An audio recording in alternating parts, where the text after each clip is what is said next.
I'm your friend in STEM. How's it going? I'm so excited for another episode. Today, we will be diving into why I started my podcast, why I started my social media pages. So, let's get into it. If you don't know me, I'm Mary. I run social media platforms on TikTok and Instagram under the name Lab Skills Academy. I started this maybe 2 years ago. I'm not sure.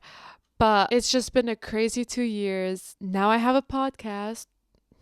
I don't know why I do this to myself, but I'm here in my living room, still nervous after 3 episodes, but we're doing this. I'm committed because I want to bring as much information and value into your life as much as I can.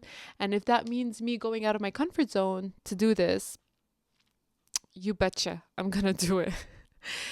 When I started my social media platforms, never in a million years did I think that I was going to grow as much as I have. I also never thought that I would have ad deals or like make some kind of money on the side because of content creation. I knew that existed for like if you were a fashion blogger or a makeup artist or like a lifestyle blogger, like all these stuff like you've seen these kind of influencers that make money off of that because you have these big brands that are working with. But for me, when I started off, my intentions was like, hey, I was so confused trying to get a job in biotech. If I was confused, I'm sure someone else is confused. So let me sort of help them out because I've learned tips and tricks along the way. So let me help them out. And then also when I joined like the industry and I got a big girl job, going in, I'm like, this is so much different than what I thought it was, and so much different of what they teach you in school that I was like, I need to show someone, I need to help someone because I don't want a person to have like the same culture shock that I had. And so that's how I started my social media. And in my mind was like, if I could help one person or if I could grab one person's attention and tell them like, hey, this is how you get a job in biotech, or this is how what I did to get a job in biotech, like that was like a win for me. But now fast forward, it has grown to more than I've ever thought. Especially because I focus more on this like in the STEM world and I didn't know that it was that big of a need for it. And so I started because I struggled. Like when I was looking for jobs, or let me backtrack, when I was building my resume and curating my resume to lab jobs, I didn't know what to put. No one told me what to add. I had no guidance, no help.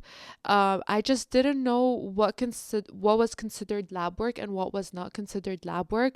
So I was so confused that I tailored my resume maybe 1,000 times until like I started getting callbacks after I used the last format.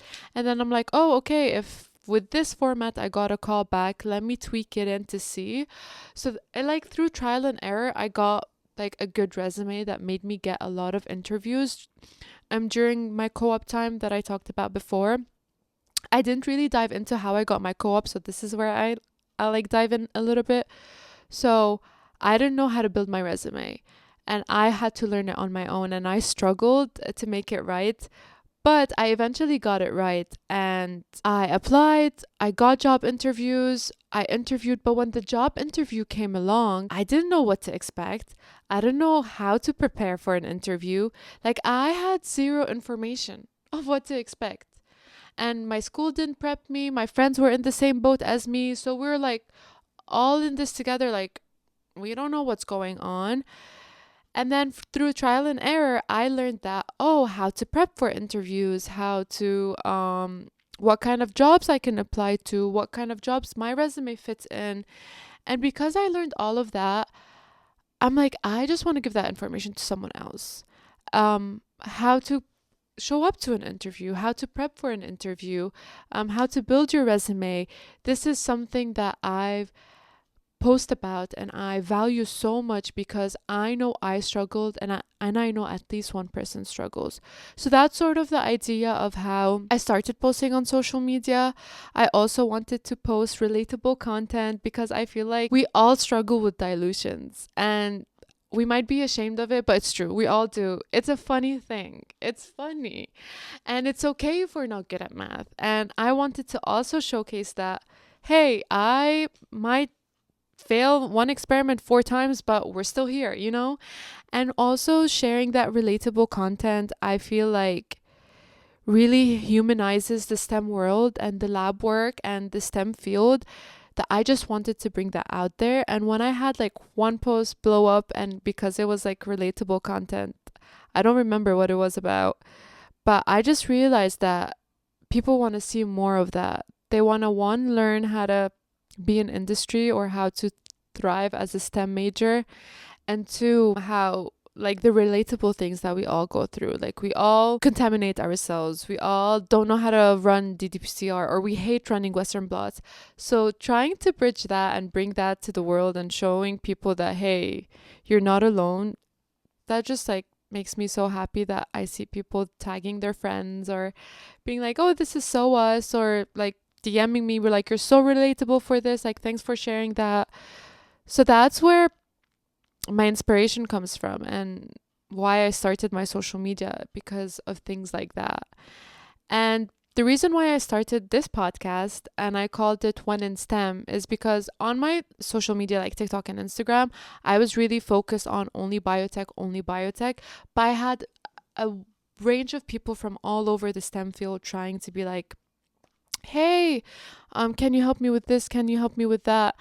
And I felt like, yes, I can give you like general advice, but if you're a biochemistry engineer, I don't know how to help you, because I didn't go through that path. And so I thought it would be helpful for me to bring people from all over the STEM field and the STEM world, the science, technology, engineering, and math, etc. Whatever you guys want to bring experts, bring successful people, bring entry level people to this podcast so you could hear from them, learn from them, get to know them, and just see what the steps you could take to be, if you want to be in their position. I just want to give that information to people. Like when I started off, I was telling you before that I didn't know how to like interview, that the first interview that I ever had, I literally couldn't answer one question. And I could feel my cheeks get so red. And I'm sure like the people interviewing me, they're like, that girl is such an idiot. Like she doesn't know what she's talking about. And I felt so embarrassed that I put it in my mind that I'm never going to feel that way again. Whatever it takes, I'm going to make it happen. And yes, it was a bad experience, but I learned so much from it, so much that it really set the tone for me, how to practice, how to show up to interviews. But I had to fail before I got to where I am.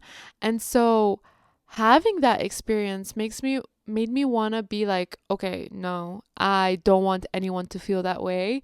And that's why I got that inspiration to start my Instagram. And also, one time I applied to this job. I didn't know what the position posting was. I was looking for a co-op. It was more like for a full-time job. And I still applied. I'm like, I'll apply. If they call me back, I'll just like be like, hey, I'm looking for a co-op. So I apply with the strong resume that through trial and error I got. They called me back, and I'm like, oh my gosh, they called me back. And then they were like, okay, we'll set up an interview. I said, I like speak to the first person, the hiring manager, and I'm like, hey, we talk, I talk about myself, and be like, just to set the record straight, I'm looking for a co-op, not a full-time position. Do you have room and capacity for that? He was like, yeah, we do have it. I'll let you meet the scientists, and then from there we'll just see if we'll hire you or not. I'm like, perfect. I meet 2 scientists, they interview me, all that stuff. I've learned what I've learned from my first failed interview, and I'm applying it here. And then I was like, just to be straight, looking for a co-op. They're like, yeah, final round interviews is where you present your work, which I thought was pretty odd because I'm a co-op. I have 0 work experience. Like I can't show you any data. And they made me want to do a presentation and present in front of the whole team. And I'm like, but this is for a co-op position. He's like, oh yeah, you're more of a junior, so it's fine. if you like, we'd want to see how you present. And I'm like, yeah, but I don't have a lot of data. Don't worry, all that stuff. I'm like, okay, good.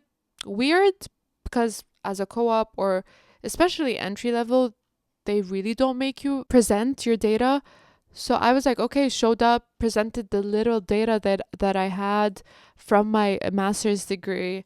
And they asked me all these questions. I answered whatever I knew how to answer. And mind you, I had lab experience, but it was like barely anything, like just transfecting HEC 293s. And I told them, hey, I'm looking for a co-op. And at the end, I don't hear from them for a week or something. And then I reach back and they're like, yeah, well, you're too junior for this position. We were looking for someone for more experience.